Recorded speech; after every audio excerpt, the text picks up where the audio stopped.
Hey, what's going on, everybody? It's your boy Kyle Summers, your licensed bro therapist, and this video is a response to a comment on my Facebook page about social anxiety and depression.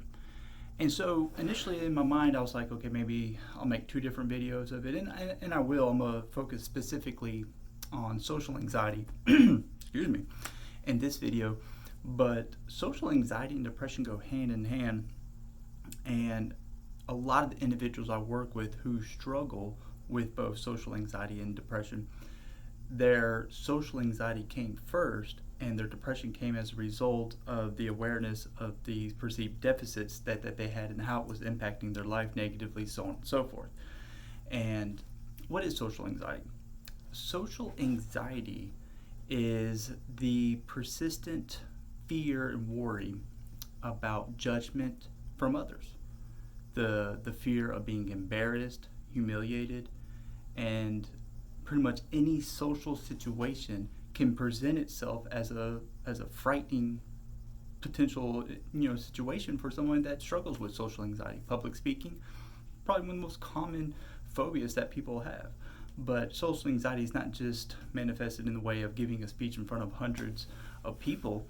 It can be just simply eating in a semi-crowded cafeteria, being overly concerned with that they're eating in a weird manner, or walking in a downtown area, becoming super concerned that they're being judged negatively because of the way they walk or the way they dress or the way they talk and blah blah blah blah blah. And it literally can be any number of things that are running through your head.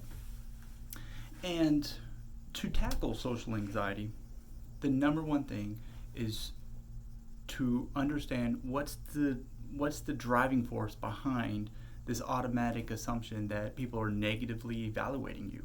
What's that underlying belief? A lot of individuals I've worked with, it comes from a general belief of I'm not good enough. And so when that is the belief that governs and filters your perception, you'll constantly find yourself feeling like you're not good enough, you're not pretty enough, you're not handsome enough, you're not tall enough, you're not skilled enough, and so on and so forth. And whenever you're doing something and being perceived by others, that's going to play itself out. And one of the things I did yesterday, if you haven't watched it, you should. It's a video where I put on my YouTube channel, The Bro Therapist, and it's about how Deadpool and how he broke the fourth wall and how that relates to our inner narrative, the script writer of these thoughts that we have. You should check it out. But if you haven't checked it out yet, basically your beliefs govern everything. And you got to understand them, and you got to understand what's the source of them. Where is this coming from? Why are you listening to it? Why does it still have power over you? And from that point on, here's the tricky part. There's no way to overcome anxiety unless through it. You gotta fucking smash through anxiety. You're not going to improve on your ability to manage anxiety without feeling anxiety. Did you hear me? You cannot improve on your ability to manage your anxiety by not feeling it. So the pharmaceutical company, and again, not criticizing medications, I think they have a huge place in helping people manage their anxiety, but they should not take it away. If you're taking a medication that's completely taking away your anxiety, it's not getting better, you're just masking it. And for you to actually overcome it to the point to where you're doing the things in your life that you want to do, you've got to experience it.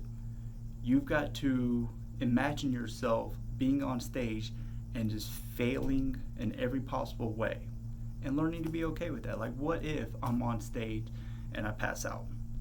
What if? Is the world going to stop spinning? No. What if I'm asking someone out on a date and I fumble over my words? He or she may think it's cute.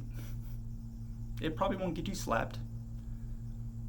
If you're walking through a crowded grocery store and you're super concerned that someone's going to criticize you for what you buy all of the things that you feel like are going to contribute to this negative judgment, and check out with it and look around. Who the hell cares? You've got to experience it. You got to go into the situation and you've got to embrace it. You got to welcome anxiety like a long lost friend that's going to be with you, because if you keep on trying to push it out, it's not going to get better. All right. So yeah, that's my video. That's my take on that. Again, if you like a deeper exploratory nature of your anxiety, you got to check out my free online course. I'll put a link in the description below.